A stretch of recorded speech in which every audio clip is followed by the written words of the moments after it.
Namaskar. The Life of Swami Vivekananda by his Eastern and Western Disciples. भाग 2. The First Visit to England. Swami Vivekananda की पहली England यात्रा. Episode 1.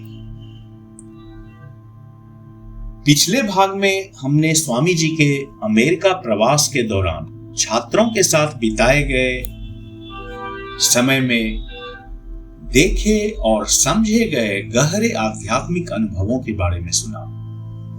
Swami ji ने उन्हें शुद्ध भक्ति, वेदांत और भारतीय दर्शन पर शिक्षित किया, जिसमें कभी अद्वैतवाद तो कभी विशिष्टाद्वैत की बातें शामिल होती थी.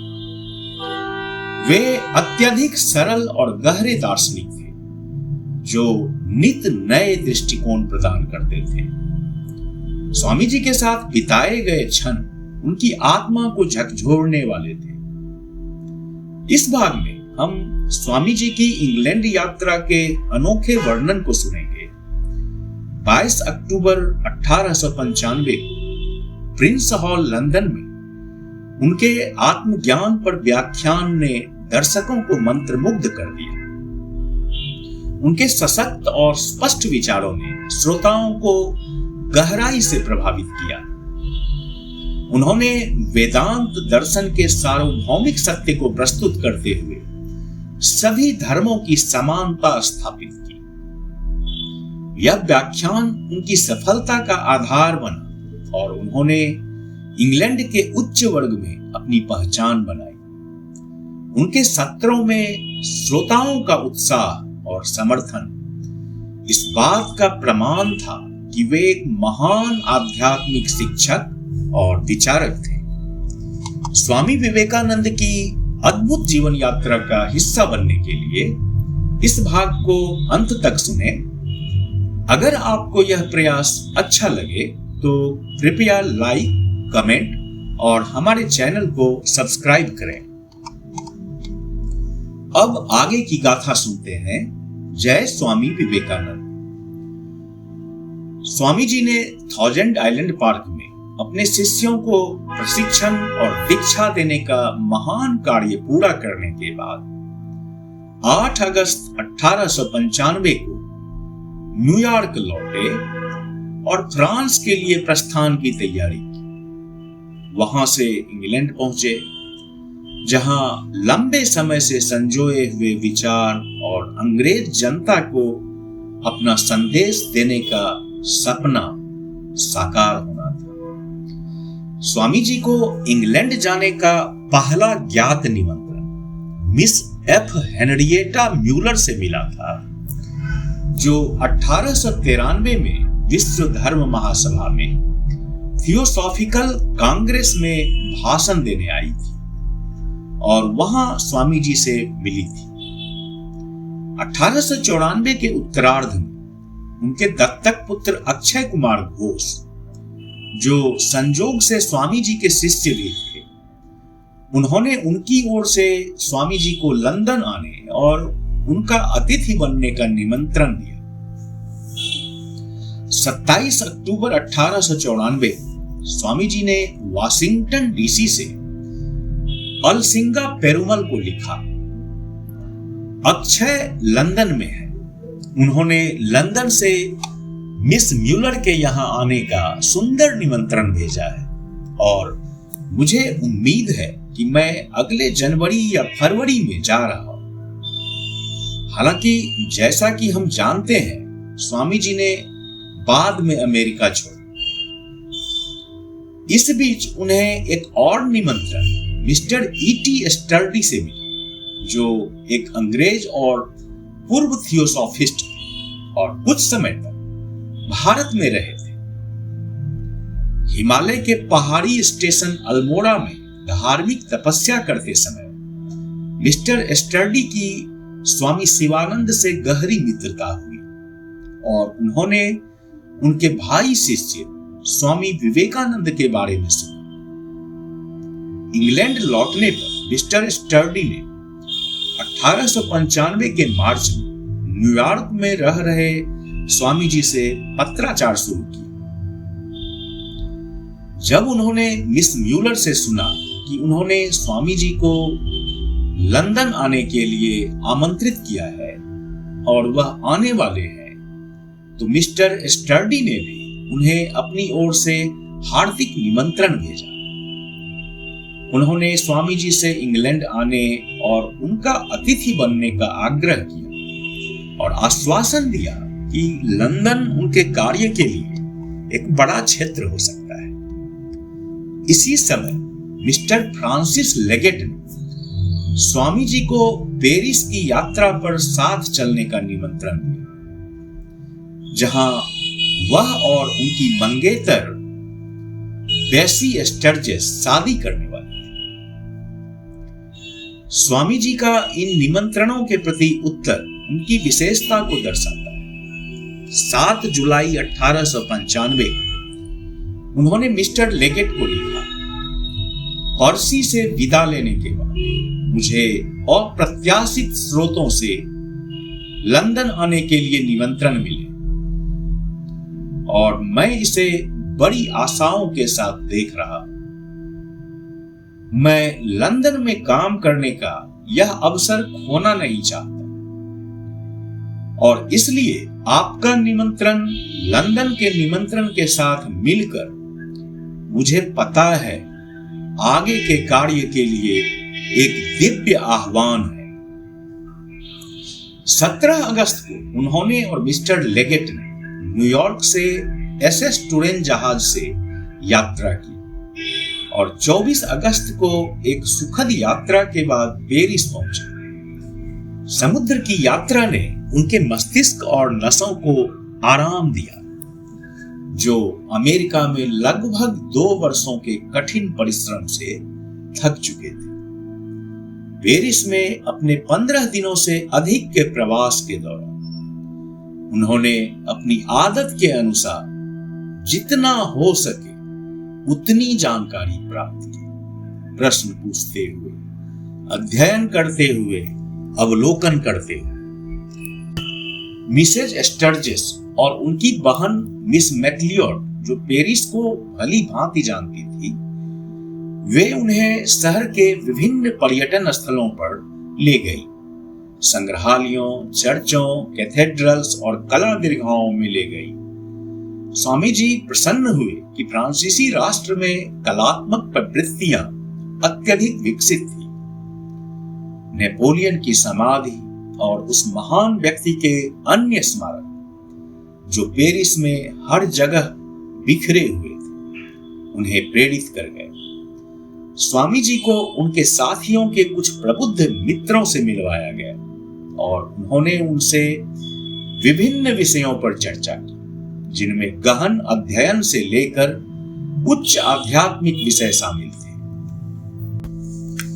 ये लोग स्वामी जी के मित्र बन गए और उनकी संगति का आनंद लिया, क्योंकि स्वामी जी में एक इतिहासकार, दार्शनिक, विनोद प्रिय व्यक्तित्व और आकर्षक वार्तालाप का अद्भुत सामंजस्य था। लेकिन स्वामी जी पेरिस विश्राम के लिए आए थे। फिर भी उनके कार्य और मिशन के विचार उनके मन से कभी दूर नहीं हुए। अमेरिका से प्रस्थान करने से ठीक पहले उन्हें भारत से अपने शिष्यों का एक पत्र मिला, जिसमें चेतावनी दी गई थी कि उनके देश में मिशनरियों की गतिविधियां उनके खिलाफ मजबूत हो रही थी।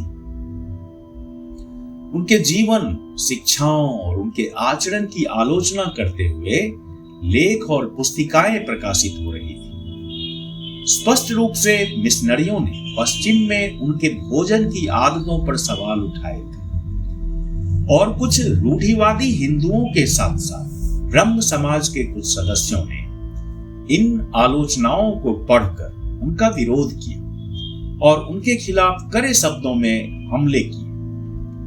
स्वाभाविक रूप से इससे स्वामी जी खिन्न हो। 9 सितंबर को लंदन के लिए प्रस्थान से एक दिन पहले उन्होंने पेरिस से अलसिंगा को लिखा, मुझे आश्चर्य है कि तुम मिशनरियों की बकवास को इतनी गंभीरता से लेते हो। यदि भारत के लोग चाहते हैं कि मैं अपने हिंदू आहार का सख्ती से पालन करूं, तो कृपया उन्हें कहो कि वे मुझे एक रसोइया और उसे रखने के लिए पर्याप्त धन भेजें। यह मूर्खतापूर्ण दखलंदाजी बिना किसी वास्तविक मदद के मुझे हंसी में डाल देती है। दूसरी ओर, यदि मिशनरी तुमसे कहें कि मैंने कभी सन्यास के 2 बड़े व्रत, ब्रह्मचर्य और गरीबी, तोड़े हैं, तो उन्हें बताओ कि वे बड़े झूठे हैं। जहां तक मेरा सवाल है, सुन लो, मैं किसी के आदेश पर नहीं चलता। मुझे अपने जीवन के मिशन का ज्ञान है और मुझ में किसी प्रकार का अंध राष्ट्रवाद नहीं है। मैं जितना भारत का हूं उतना ही विश्व का हूं। इसमें कोई दिखावा नहीं है। किस देश का मुझ पर विशेष अधिकार है? क्या मैं किसी राष्ट्र का गुलाम हूं? मैं अपने पीछे एक ऐसी शक्ति देखता हूं जो मनुष्य, देवता या शैतान से भी बड़ी है। मुझे किसी की सहायता की आवश्यकता नहीं है। मैंने अपना सारा जीवन दूसरों की मदद करने में बिता दिया है। क्या तुम यह कहना चाहते हो कि मैं उन जाति प्रथा में जकड़े अंधविश्वासी, निर्मम, पाखंडी और नास्तिक कायरों में से एक बनकर जीने और मरने के लिए पैदा हुआ हूं, जो केवल शिक्षित हिंदुओं में पाए जाते हैं? मैं कायरता से नफरत करता हूं और मेरा कायरों या राजनीतिक बकवास से कोई लेना देना नहीं है। मैं किसी भी राजनीति में विश्वास नहीं करता। दुनिया में केवल ईश्वर और सत्य ही राजनीति है, बाकी सब कचरा है। यह पत्र स्वामी जी को एक सच्चे सन्यासी के रूप में दिखाता है, स्वतंत्र और निडर। वे अपने ही देश के फरीसियों को फटकारने वाले एक और नबी के समान थे। छोटी मानसिकता वाले कुछ भारतीयों ने उनके विरोधियों द्वारा फैलाए गए घृणित आरोपों को गंभीरता से लिया, जिनका उद्देश्य उभरते हुए हिंदू पुनर्जागरण की रीढ़ तोड़ना था। इस समय तक भारत में उनके खिलाफ ईसाई मिशनरी गतिविधियां अपने चरम पर थी, लेकिन स्वामी जी एक मजबूत व्यक्तित्व के स्वामी थे और आवश्यक होने पर एक मजबूत प्रतिद्वंद्वी बन सकते थे। उन्हें ऐसा करना पड़ा क्योंकि यदि वह ना करते तो उनका धर्म, उनके लोग, उनका नाम और उनकी शिक्षाओं को उनके दुश्मनों द्वारा बदनाम कर दिया जाता। उन्हें मान्यता प्राप्त करने के लिए सचमुच लड़ाई लड़नी पड़ी और जब उनके चरित्र पर हमला हुआ तो उन्होंने अपनी शिक्षाओं के लिए बिना किसी झिझक के स्पष्ट उत्तर दिए। हालांकि कभी कभी वे एक बच्चे की तरह महसूस करते और एकांत में रोते हुए मां से सुरक्षा और सहायता की प्रार्थना करते। एक बार अमेरिका के प्रारंभिक दिनों के दौरान उन्हें अपने चरित्र के खिलाफ एक निराधार आरोप पढ़ते हुए आंसुओं में देखा गया। जब उनसे पूछा गया कि वे क्यों रो रहे हैं तो उन्होंने उत्तर दिया, ओह, दुनिया में कितनी गहरी बुराई है और लोग धर्म के नाम पर किसी और के चरित्र पर कीचड़ उछालने के लिए कितनी दूर तक जा सकते हैं।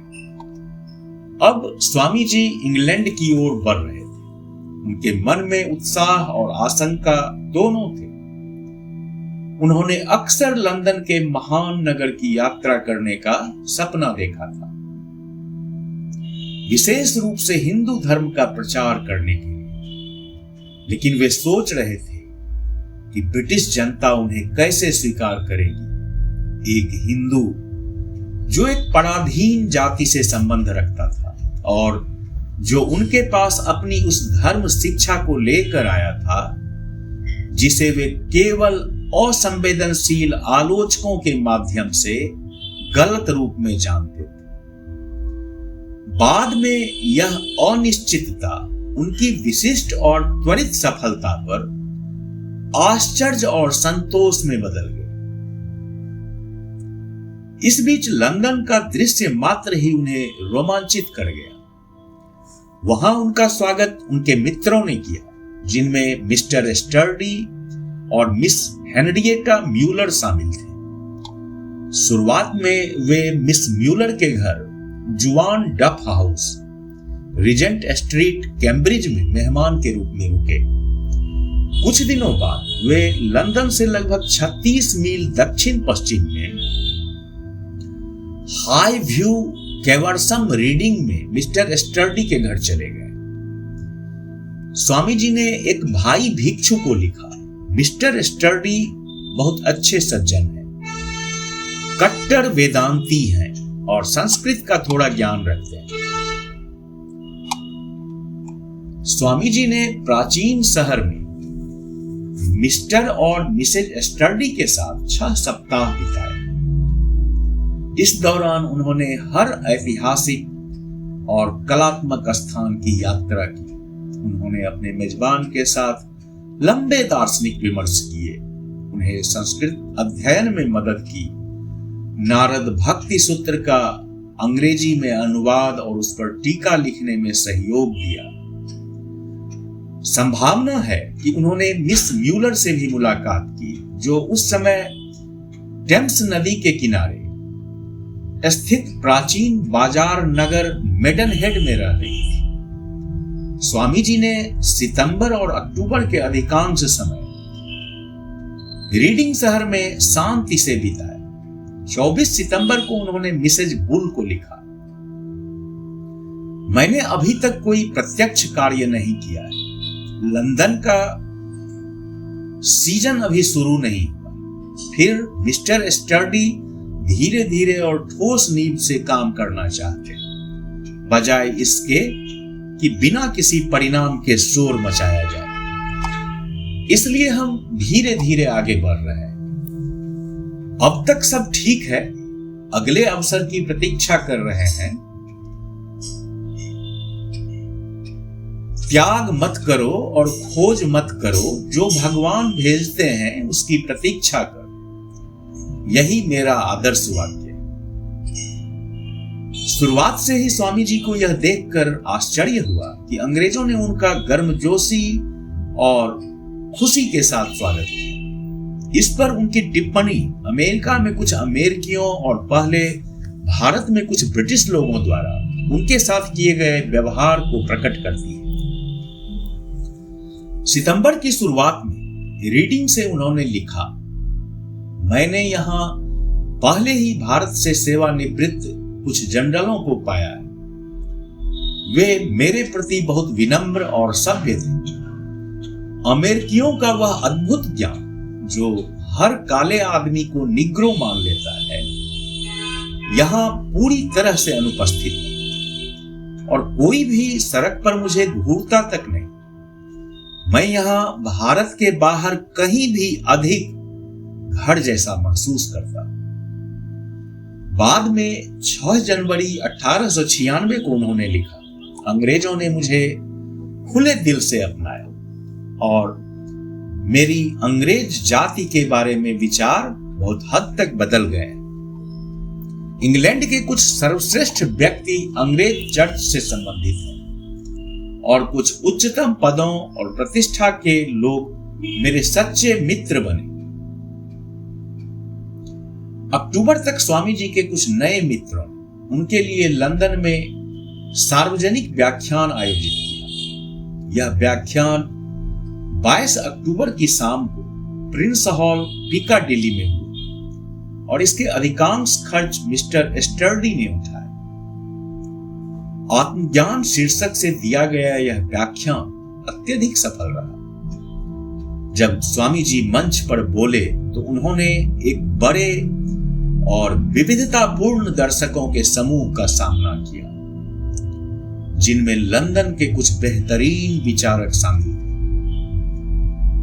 एक श्रोता ने लिखा, उन्होंने अपने भव्य और शक्तिशाली वक्तृत्व से श्रोताओं को रोमांचित कर दिया और अगले दिन के अखबारों में प्रशंसात्मक टिप्पणियों की भरमार थी। द स्टैंडर्ड ने लिखा, राममोहन राय के दिनों के बाद केशव चंद्र सेन को छोड़कर किसी अन्य भारतीय ने अंग्रेजी मंच पर इतनी दिलचस्प छवि प्रस्तुत नहीं की जितनी इस हिंदू ने, जिसने प्रिंस हॉल में व्याख्यान दिया। अपने व्याख्यान के दौरान उन्होंने कारखानों, इंजनों, अन्य आविष्कारों और पुस्तकों के योगदान की तुलना बुद्ध या यीशु द्वारा बोले गए कुछ शब्दों की शक्ति की कठोर आलोचना की। यह व्याख्यान पूरी तरह से बिना तैयारी के प्रतीत हुआ और इसे एक सुखद और आत्मविश्वास पूर्ण आवाज में प्रस्तुत किया गया, जिसमें किसी प्रकार की झिझक नहीं थी। लंदन डेली क्रॉनिकल ने लिखा, विवेकानंद लोकप्रिय हिंदू सन्यासी जिनका चेहरा गौतम बुद्ध के चेहरे से अद्भुत समानता रखता था।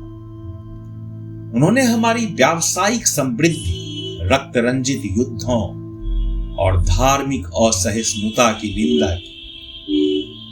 उन्होंने कहा कि ऐसी कीमत पर सौम्य हिंदू हमारी प्रशंसित सभ्यता को नहीं अपनाएगा। वेस्टमिंस्टर गजट के एक संवाददाता ने स्वामी जी से साक्षात्कार के बाद लंदन में एक भारतीय योगी शीर्षक के तहत निम्नलिखित लिखा, स्वामी विवेकानंद अपनी पगड़ी और शांत लेकिन दयालु चेहरे के साथ एक प्रभावशाली व्यक्तित्व है। इनका चेहरा एक बच्चे की तरह उज्जवल हो उठता है, इतना सरल, निष्कपट और ईमानदार। एक लंबे संवाद के दौरान स्वामी जी ने इस साक्षात्कारकर्ता को बताया कि उन्होंने संसार का त्याग क्यों किया और सन्यासी का जीवन क्यों अपनाया।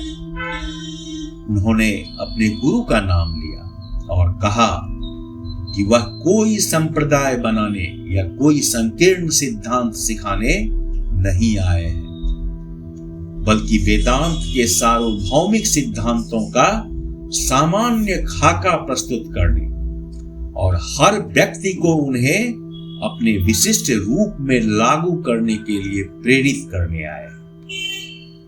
मैं किसी गुप्त समाज का प्रवर्तक नहीं हूं और ना ही मैं मानता हूं कि ऐसे संगठनों से भलाई हो सकती है। सत्य अपनी प्रामाणिकता पर खड़ा होता है और सत्य दिन के उजाले को सहन कर सकता है।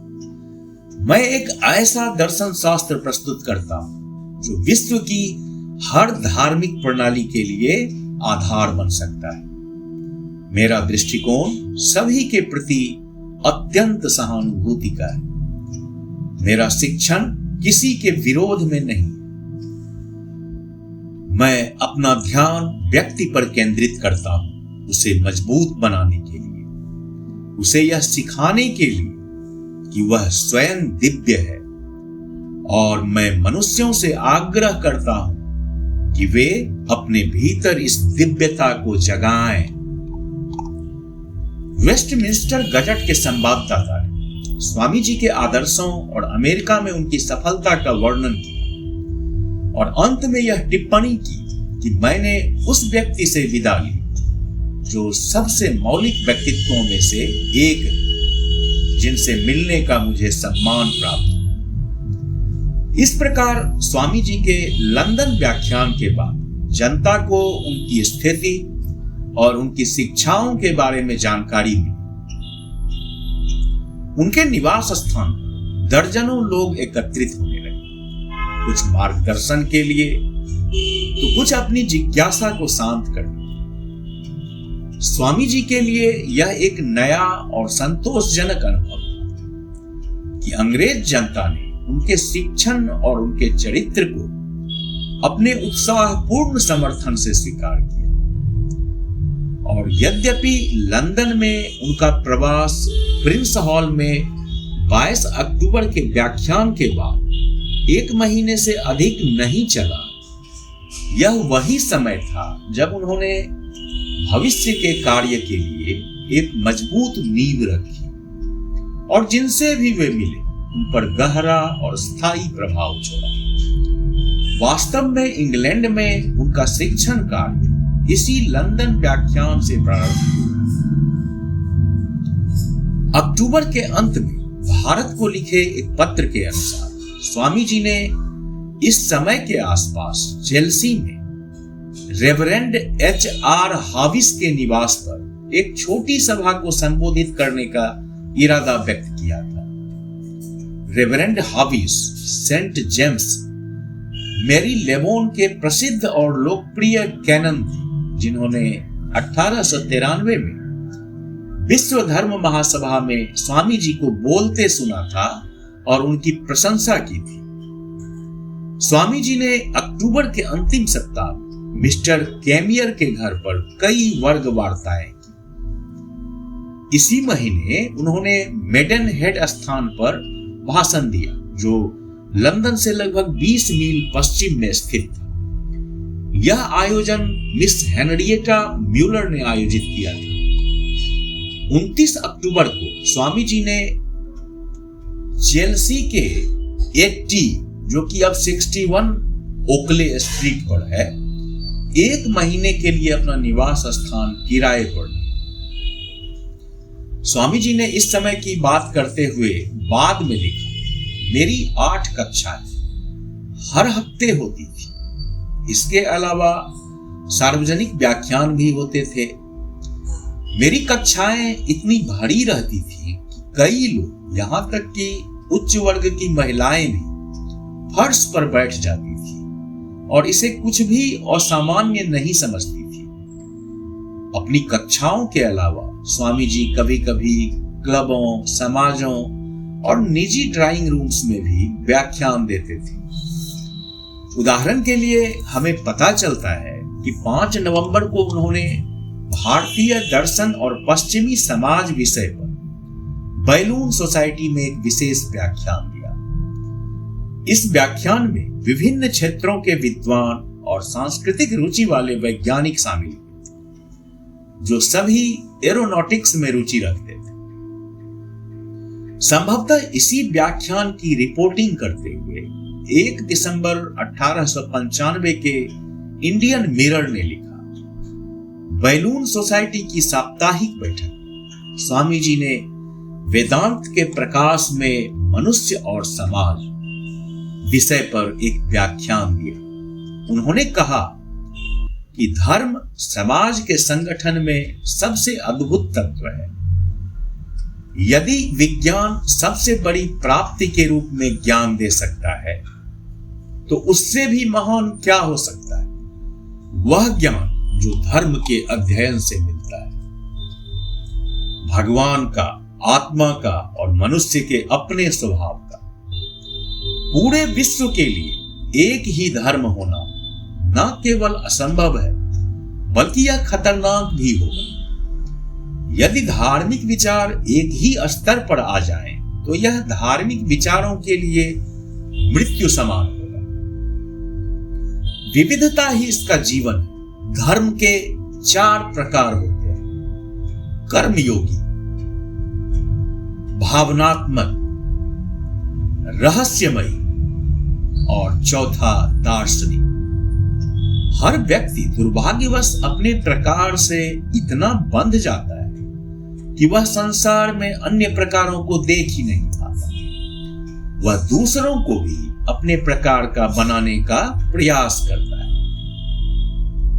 वह धर्म पूर्ण होगा जो विभिन्न स्वभावों को अपनाने की स्वतंत्रता देगा।